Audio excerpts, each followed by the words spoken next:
Saúdos desde o outeiro de Mondoforte. Eu non sei se a vostedes lles pasa o que a mí me acontece. Resulta que hai palabras que gardo na memoria e que lembro con exactitude a primeira vez que as escoitei.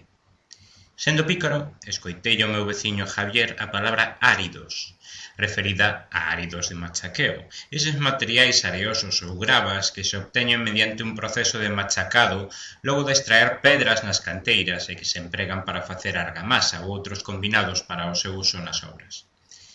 En ocasións acontece o contrario. Eu digo unha palabra e o meu interlocutor non a coñece. Foi o caso de botamen, en relación ao conxunto de botes dunha farmacia.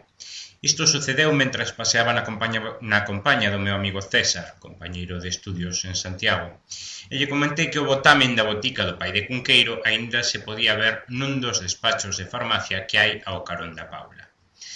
Hai un par de anos, en concreto 5 de xullo de 2014, de volta da merecida homenaxe que no Valadouro lle rendemos a Miro Casabella, viña comentando no coche que a ponte que está á altura do frenazo, cando a reconstruíron, deronlle a volta e agora as pedras que están na base para romper as augas xa non cumpren a súa función. O meu amigo Xe, que nos acompañaba, botou a cavilar e dixo tajamar. En español é tajamar. En galego non sei como se di.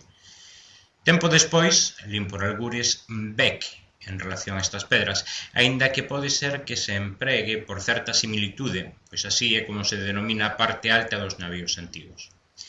Non hai moito tempo, o mesmo Xe fíxome saber que tallamar era o termo que andábamos a buscar.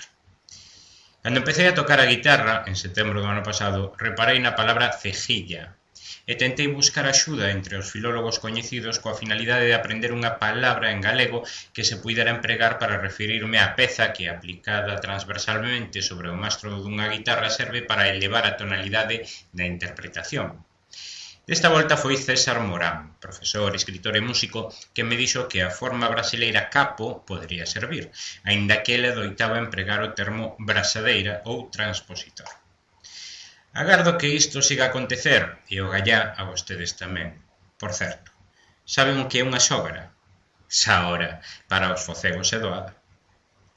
A quen lle escoitaría por primeira vez a verba sorpaso? Seguirá formando parte do noso vocabulario habitual nos vindeiros meses? Bo día.